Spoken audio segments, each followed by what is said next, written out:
Good day once again. Continue with our economics A level. We're still on efficiency. We've talked about productive efficiency, which means the firm is able to produce using the minimum resources available to reduce the cost of production. That means the firm is that's productive efficiency.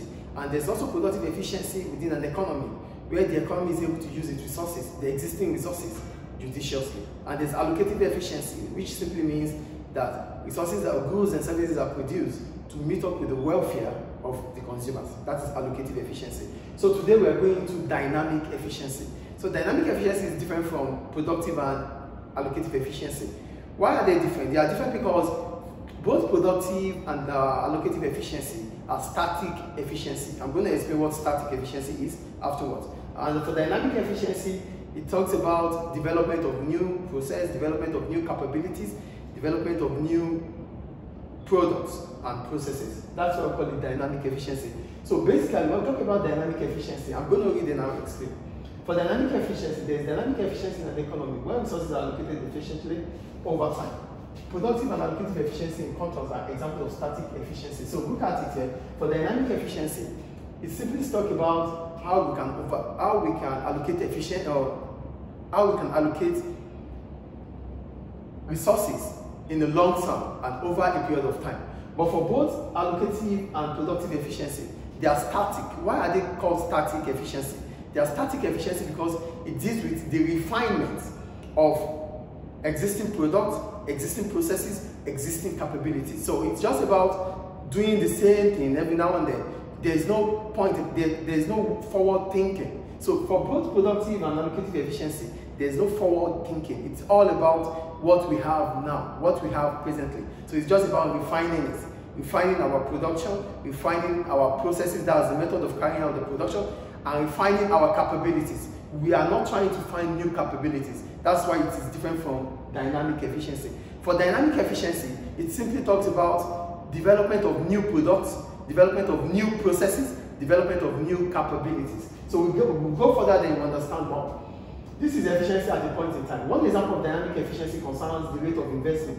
When we talk about the rate of investment, we're talking about investment in capital goods. Firms invest either to cut costs or to make new products. So for firms, when it comes to dynamic efficiency, it's simply talking about how they are able to invest either to reduce the cost of production or to produce a new product.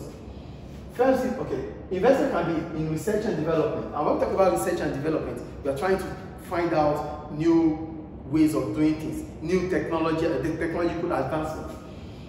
In machinery or buildings or in training workers, increasing the capabilities of workers, increasing the added value of workers. We call it human capital, increasing the human capital of workers. The rate of investment by firms is determined by a number of typical short-run considerations, such as level of demand in the economy. So one of the reasons why we think about dynamic efficiency is these short-run considerations, such as increasing demand within the economy. If demand is increasing in the economy, it means firms should start thinking ahead, a forward way of thinking that, oh, what should we do to meet up with this demand? What should we do to meet up with the increasing demand within the economy? That's the first thing. Interest rates. And when we talk about interest rates, we're talking about here, increasing level of demand means aggregate demand is increasing in the economy. And to solve such problem or to meet up with increasing demand, there's need for dynamic efficiency. Same goes to interest rates. What is interest rate? The price, the cost of borrowing, and the benefit of saving. That is interest rate. So if the interest rate is increasing or reducing within the economy, it is for the firm to be dynamic in terms of efficiency. So that means they have to make use of the opportunity of that in reducing interest rate or increasing interest rate. And their past profitability. So firms also put into consideration what their profit was in the past, their previous profit. What is it encouraging or not encouraging? So this allows them to determine or to make decisions about the future. So these are the short-run variable considerations firms have to make when it comes to dynamic efficiency. They need to think about the demand within the economy, they need to think about the interest rate, these are variables, and they need to think about their previous profits. So dynamic inefficiency, now we go to dynamic inefficiency. Why is it inefficient? What do we mean by dynamic inefficiency? Dynamic inefficiency occurs if firms fail to take into account all the future costs and benefits of investment. So a firm becomes dynamically inefficient if it doesn't put into consideration future occurrence in terms of, if it doesn't put into consideration the cost and benefit of investment in the future. So you want to, if as a firm that wants to invest, it is important to understand, to compare and contrast the benefits and the cost of investing in the future. Maybe investing in machinery, maybe investing in building, maybe investing in workforce. Firms have to put into consideration the cost and the benefits of such investment. If firms do not put into consideration the benefit of such investment, the firm is considered to be dynamic inefficient. With research and development, which can take a very long time before the investment is repaid, firms may take no account of revenues to be received after say 5 years because they regard these benefits as too uncertain. But if all firms do this, there will be under investment in the economy as a whole, in long-term research and development. This will reduce the socially optimal rate of technological change over time and hence reduce the pace of innovation. So, for research and development, the reward or the return on research and development will not happen over a short period of time. It takes a longer period of time before it happens. But if firms start thinking about the cost of investing in financing research and development, so they would definitely get discouraged. And if they get discouraged, so if all firms get discouraged about research and development based on the fact that the return doesn't come in the short term, then there won't be platform for innovation. It means for innovation. So it means all research and development would never occur. Technological advancement would not happen because firms are putting into consideration the short-term effects which research and development will bring into them. So that is the point they are making here. So for research and development, you don't think about the cost and benefit because it is advancement. The reward doesn't come over a short period of time. It takes, let's say, 5 years before the reward comes.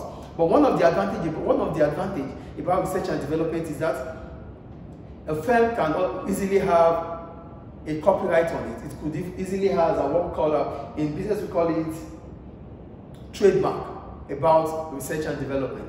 So there's always intellectual property. Yes, there's always intellectual property on research and development because the cost of research and development is high and the reward doesn't, the cost is high and the reward doesn't come in the short run. So for governments to encourage research and development, they always come up with what we call intellectual property. So for intellectual property, it encourages innovation. That is the point. That I'm talking about why firms should not get discouraged when it comes to research and development.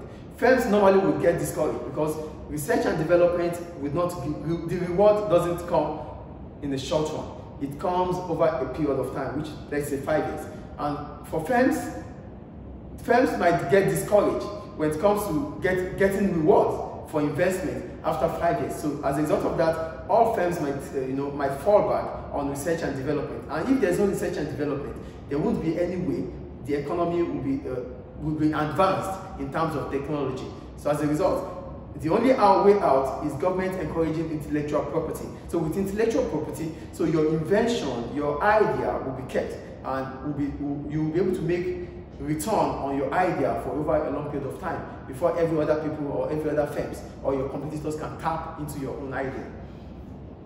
So this will reduce the social, we talked about that. With the training of workers, with the training of workers, firms may choose to attract workers from firms that have good training programs for their workers rather than increase their costs by training workers themselves. If all firms do this, there will be under investment in training in the economy. Look at what they said again. Now we're going to training. Now for research and development, I already said the solution for research and development. The solution for research and development is always intellectual property. Now, without intellectual property, there will be under investment in research and development. So that is about research and development.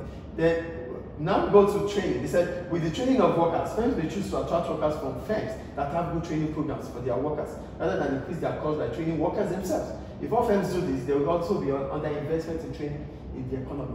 So, training is another aspect that involves high cost.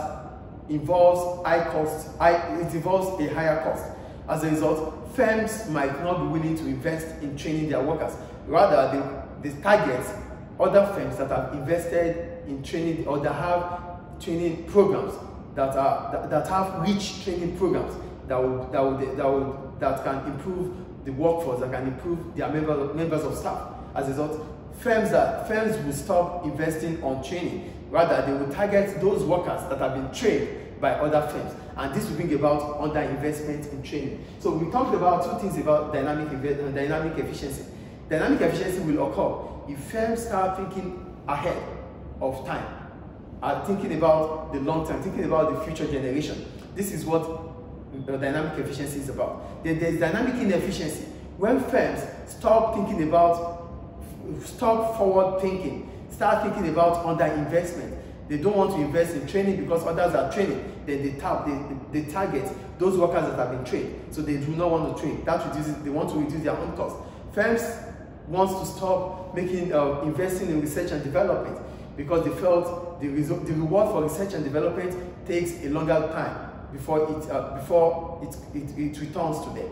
So there's always underinvestment in research and development, there's always underinvestment in training. And whenever there's underinvestment in research and development, whenever there's underinvestment in research and in training, it brings about dynamic inefficiency. Meanwhile, in contrast, there's always dynamic efficiency if there is investment in training, if there is investment in research and development, because these two things will sustain the economy in the long run. So this is about dynamic efficiency. In the next class, we're going to talk about X inefficiency. Thank you.